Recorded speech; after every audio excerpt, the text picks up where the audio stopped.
Yan. Ayan. Oh, so you have to be patient to our videos because my storage is already intact is already full. Ayan. But this Atataro is not full because he attacks the leaves.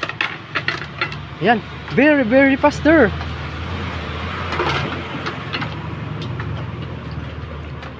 I wanna say sorry to my teacher in high school. I cannot speak very fluent in English, and the science also is not good while experimenting this Atataro, but in real life, in real situation, I can conclude that this Atataro eating the dahon of abalong, and then later on, after the few seconds, I think mamuson siya.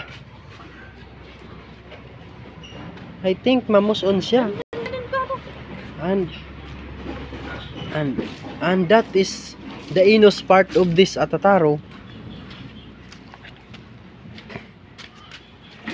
And I think he can easily decompose the leaves in a few minutes. Oh my god. But I don't know. I think a few minutes or a few seconds or a few hours, I don't know, but you can comment in my videos in the comment section. Ayan, so I saw na naman na umaatake na naman siya. Ayan, kumakain na naman siya. Oh my god, I have a visitor. Thank you, good be. Thank you, babe. Mal, ano na lang ang pinggan yan, baby. And this Atataro attacks my hands. Oh my god, ayan. We saw Atataro eating the dahoning of abaling. Baliw na yan, hayaan mo na yan. But he is too much faster than my expectation. Hala, Atataro. Yes, Atataro. Baliw Oh yan, my babe. god, Hayaan mo lang yan. I disturbed the eating of the Atataro. Hinalin the dagon. I saw Atataro crawling inside these leaves while I'll preparing the ulam. I surprised when I saw this Atataro crawling inside these leaves. Oh my god. And I realized and I'm confused Adobong abalong. how this Atataro can live in these leaves. How they eating and di pamusunin. Oh my god. That is why I start the thesis and I therefore conclude that when Atataro while eating, mamaya-maya di kan pamusunin and drop the taihin in. Tinanok na ba yung saging? Oo. Nami? Yes. Hilaw. Just like now. Just like now. Oh, sige. Thank you, good be sa saging. Just like now, I saw inside the we saw the Atataro inside the leaves and then we observe what he can do. Oh my god, he already been turning again. And then may balak na naman siyang kumain. Oh my god. Ayan. Ayan. So, I think kakain na naman siya. The larva attacks the leaves very, very faster. That is why we saw the leaves of the abalone sometimes in the rice field or in the other field. When a tataro attacks, one night stand, after tomorrow, the today after tomorrow, the abalone is already been kalbo. That is why I know that a tataro can eat very, very faster. Oh my god. Ayan. So nakikita natin the tataro attacks very, very faster live in this video. Ayan. Oh my god. What if I wanna do a content like this? Like the animal, like what the animal habits in their lives. How they can live in this world with the surprising moments. The larva attacks the leaves of abalones very, very faster.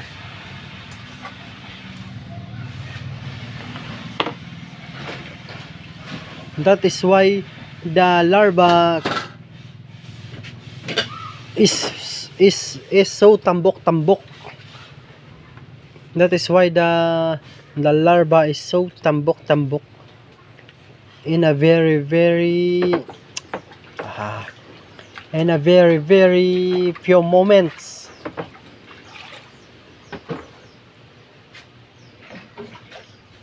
To my teacher, you have to accept my apologies, my apology. You have to accept my apology because my English is not so good. Because you know, we are here in the Philippines and we are not in English speaking. We have the Pambansang Tagalog words. We have the Pambansang Tagalog salita. That is why the English is, I think, that's not also the second or not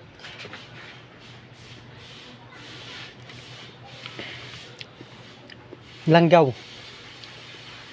Butahan ko na. And I think the English is not also the second language. I think just like me, my first language is Ilonggo or the Hiligaynon, which is Hiligaynon is also the hilig to salita. And this place, like us, the Hiligaynon, and also the Ilonggo is one of the most favorite salita in the Philippines, like the Tagalog. And I think the Tagalog is my second language, and my third language is Bisaya also, and my fourth language is what we call, just like I'm saying now, is my English. And wow, sandali niya lang kinain ang kanyang pagkain. Sobrang bilis niya. Ganyan pala kasinop ang atataro. Ganito pala kabilis kumain ang atataro. Ayan.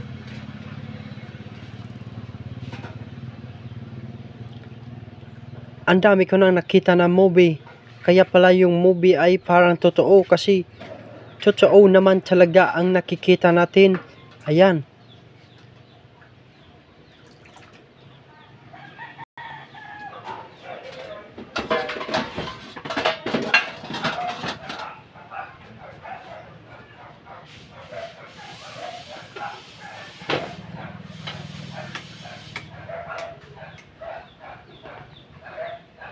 Oh my God. Sobrang bilis niya talaga kumain.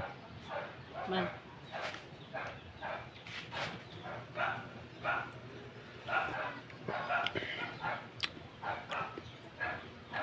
Lagyan mo ng kunting asukal. Kunting langgaw pa sana. Kagaya kagabi. Tapos, lagyan mo ng kunting anghang, mahal. So ngayon, hanggang dito na lang ang ating video, and kasi kakain na kami ng abalong na kinain ng atataro. The atataro, I will let him go in the new plant. In the new plant. But the leaves of abalong is I put in the top of these flowers, what we say, the croton flowers. And I wanna get the spicy chili. Ayan, the spicy chili, and put it into the abalong to make it taste good, to make it a little spicy, because the abalong sometimes is what we call the makatul. Makati in Tagalog, Makati, not Makati. In English, Makati. In English word, itchy. Wala. In English word, itchy. Itchy. Okay. I put it into the chopping board, which is made from kahoy. And then, where is the knife? We have to ligis this. We have to donut this. What is the English of donut? We have to press it very hard. Not hard, but a little to make it durog. And then we will put it into the top of this world, of this abalong. Wow!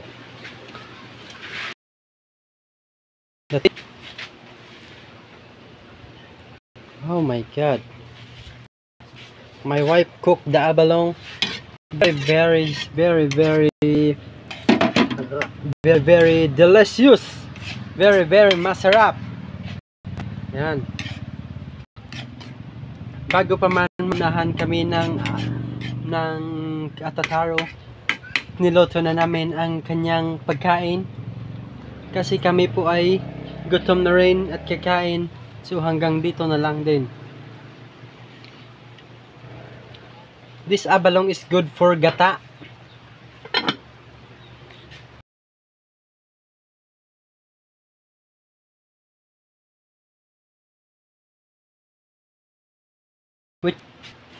Then yog like this one. Oh, too big. Baba mo na. But sometimes you need to put a simple cook, which is you have to put some like some sinigang tricks, the labog tricks, and the main ingredients of this abalong is the luya,